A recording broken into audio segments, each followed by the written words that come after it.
everyone, welcome back to our channel and welcome to Joyce University. Again, this is part of my lecture series for the subject, The Teacher and the Community, School Culture and Organizational Leadership. Today, I'll be discussing one of the most important things that teachers should look into. That is their ethical and professional behavior based on the mandates of the Code of Ethics for Professional Teachers. Teachers are essential parts of the community. That is why it is expected of them to participate in the life of that community. Okay? That is why today I'll be discussing the different roles of the teachers to the community that they are into, and at the same time the ethical standards and the professional behavior of the teachers when they are dealing with the people in their community. Today I'll be discussing Article 3 of the Code of Ethics for Professional Teachers. Let's have the Section 1 of the Article 3, and I will read it. Teacher is a facilitator of learning and the development of the youth, therefore shall render the best service by providing an environment conducive for such learning and growth. So this particular section would tell us about the role of a teacher, of the teachers as facilitators of learning. So I would like to capitalize the term facilitate or facilitator. When you facilitate something, then you make something a lot easier. So if the teachers are facilitators of learning, then the teachers are expected to make learning as easier as possible. So the teachers can make learning easier when they are able to simplify complex theories and complex explanations, and at that they are able to concretize abstract ideas. Because when you teach students abstract concepts and you are not teaching them the application of such to life, then they won't understand it. If you are teaching the students using the complex terminologies or the complex procedure that the book says, then you are not helping them understand the lesson. So if you are a teacher, then you are a very good facilitator if you know how to simplify things for the students to understand, and you know how to concretize ideas which are difficult to understand. That is why your job later when you become teachers is to make things a lot easier for them, to make students understand the content that they have to understand. You let them enjoy while learning. You arouse their curiosity because of your skill in facilitating, and that you are able to give in exciting activities so that they will be able to participate in your discussion. You always have to remember that there are no difficult subjects, but there are teachers who are difficult to understand, and that there are no boring subjects, but there are boring teachers. So when you become teachers, make sure that you have developed this facilitating skill so the students would learn the best way possible. And another thing I would like to share, when you become teachers and half ng mga estudyante mo failed, your class, you do not have the right to be happy. You do not have the right to rejoice, because the failure of your students is also your failure. Because based on observation, there are some teachers who are happy if the students fail the subject because they think that the subject is too difficult. And if the subject is too difficult, the teacher is happy, and if the students do not understand him, the teacher would say, oh, that's how difficult my subject is, that's how high my standard is. But that is a wrong practice. You have to make sure that you teach them what you have to teach them, that they understand whatever it is that they have to understand, and that when evaluation comes, they will pass. And if the students pass, it means you facilitated the learning very well. Next. Another thing that I would like to capitalize on that particular section is that the teacher should make the classroom conducive to learning. Because students really learn best in a pleasant environment. So the environment is pleasant when the physical climate is okay, like it's well ventilated, well lighted, the chairs are properly arranged, the structure is okay, may hangin, presko, hindi maingay. It's the physical climate. And more than that, you have to make sure that the psychological climate is a lot better. The students are loved in the classroom, they are accepted, there is no room for bullying, okay? The competition is healthy, that they and that they do not need to be afraid when they commit mistakes, because yung atmosphere that you created would allow them to commit mistakes and would learn something from it. That then is a very good classroom that is conducive to learning. The second section says, leadership and initiative of the professional teacher to participate in the community movements for moral, social, economic, and civic betterment of the community. This section will tell us about teachers' leadership and initiative for community participation. So, meaning, since you are part of the community, then you have to live harmoniously with the people in the community.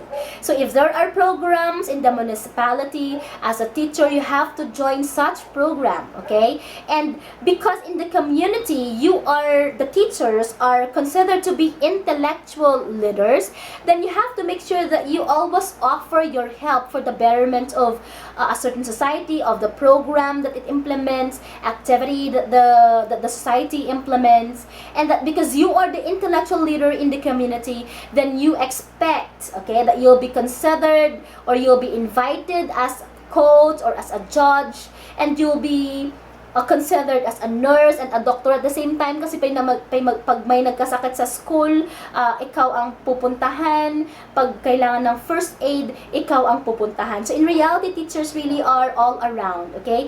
You are not just teachers by profession, you're also you can also be other professionals. You can be a nurse, you can be a doctor, you can be a judge in a beauty pageant or in a cheer dance competition. You can become a speaker in a certain seminar that the community was implement. Okay, so marami pong trabaho ang mga teachers. That's why the teachers are considered to be jack of all trades. Okay. Next, Section 3 of the Article 3 tells us that every teacher shall merit reasonable social recognition, for which purpose he shall behave with honor and dignity at all times, and refrain from such activities as gambling, smoking, and drunkenness. I always tell you that when you become teachers, you will be considered to be models of good behavior. You'll be considered as epitome of values. And how could you be such if you engage yourself to activities like gambling, excessive smoking, excessive drunkenness, okay? Excessive, okay? Ibig ba sabihin hindi pwedeng uminom ang mga teachers? Pwede, occasionally can actually have your drink, provided you will not drink with your students. Is it not okay for teachers to gamble, mag-tong-its, or magbraha? It's okay so long as that particular activity does not stop you from doing your job as teachers, okay? And so long as the students rather would not see that you do gamble anywhere, anytime. Okay? How about smoking? Of course, we cannot judge people negatively just because they are smoking. But when you are a smoker, then you just have to make sure that the students could not see you and that you do not do that in the school or in front of your students. You have to make sure that at all times you are dignified, you are honorable, you are worthy to be imitated, you are worthy to be considered models by the students. Because whether you like it or not, especially when you are in the basic education, the kids would look up at you and would consider you models that they could imitate, and that they would think that whatever you do is correct and is right because you are a teacher. Okay? So you've got to act professional at all times, especially when you talk to people in your community. Okay? Of course, you have to address them properly. You have to make sure that the tone of the voice is okay. You also have to make sure that you know how to talk to everyone, regardless of the economic status, regardless of the position, because teachers should really have interpersonal intelligence, meaning you know how to deal with people from all walks of life because you are a teacher.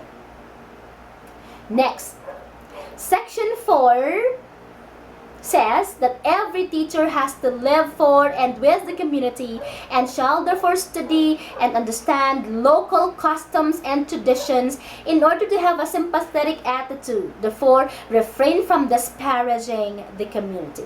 So this section would tell us about the teacher's attitude towards local customs and traditions, because teachers should respect and should honor students regardless of culture, and should acknowledge the fact that each of the students in the class, okay, each of them has a distinct culture that is to be appreciated and to be respected.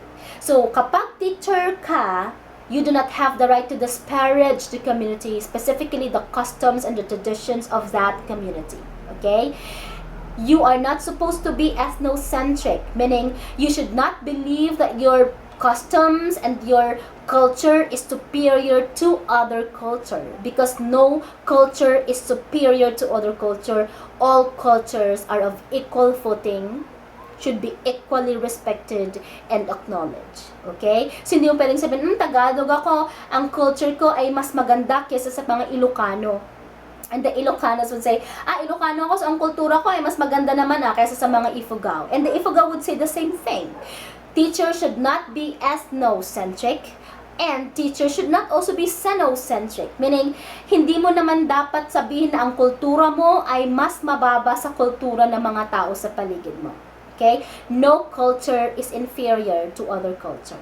That is why you have to study the customs of the society, especially kapag galing ka sa ibang lugar, napadpad ka sa far-flung area. You have to study the practices of the people in that locality, the customs of that people in that locality, and you do not have the right to disrespect in any manner the culture that you see in that particular society. You have to make sure that you understand and you study these customs and traditions, and you know how to respect and how to deal with these diverse cultures that you have. Next, Section 5 states that the teacher shall help the school inform the community about the school's work, accomplishment, needs, and problems. This is about the professional teacher's role of information update. You have to inform the public ano ang nangyayari sa school mo, ano yung mga activities na meron doon, the needs and the problems that are to be resolved in the school, the help that could be extended by the people in the community. Okay? So kaya nga kapag brigada eskwela, the teacher would ask the parents of the pupils to help the school in cleaning up the area, magbuhat ng ganyan, magputol ng kayo. It's part of community relations. So when you become teachers, you have to do all those things, alright? You have to make sure that you know the community that you are into. You know the internal stakeholders. You know the students, the parents of your students, and the teachers in your school. And you as well know the external stakeholders, the parents in the community, the NGOs, the barangay officials, the alumni. Because in one way or another, you need their help, okay, in your school, and at the same time, they would also be needing your help in whatever activities that you have in their society. Okay? Section 7 states that every teacher shall maintain harmonious and pleasant personal and official relations with other professionals, with government officials, and with the people individually or collectively. So dito na natin tinatawag dito na pumapasok yung skill natin, the interpersonal skill or intelligence that we have. It's our ability to build harmonious relationship or pleasant personal relationship with other professionals in our own society and with other government officials. I said harmonious and pleasant official relations, not illicit relationship, because that's a big no-no. Kapag ginawa mo yon, your license will be revoked. Okay, so yon, harmonious relationship with the people in your community. And the last section for this article, which states that the teacher's position possesses freedom to attend church and worship as appropriate, but shall not use his position to proselyte others. So meaning the teachers have the freedom to choose religion na gusto nila, to choose religious sects na gusto nilang puntahan. No one will control you as regards religious beliefs, and at the same manner, you are not allowed to proselyte your students or the people in your locality. Meaning, you are not allowed to force them or to ask them, to plead them to be part of your religious organization or religious sects, o kaya magbigay ka ng points, sabihin mo, okay, lahat ng gustong mag-convert na Katoliko, bibigyan ko ng additional point. Okay, you are not allowed to do that. Because if you have the right to choose your religion, the students also have the right of the same thing. You do not have to use your power to proselyte them or to let them believe or to force them to believe in whatever you want them to believe in. They have the freedom at the same time. So these are the different mandates of the Code of Ethics for Professional Teachers, Article 3, that have something to do with the teacher's ethical standards and professional behaviors towards the community and the people that is in the community. The people that are in the community. Now, I'll be giving you the summary of the Article 3 of the Code of Ethics for Professional Teachers. First, the Article 3 states that a professional teacher shall live for and with the community. Second, the community includes internal and external stakeholders. Third, for the learners, the teacher is the facilitator of learning and development. 5, for the community, the teacher is the leader. And at all times, don't misuse or abuse that authority or power bestowed on you as a professional teacher. Bye-bye! See you next time!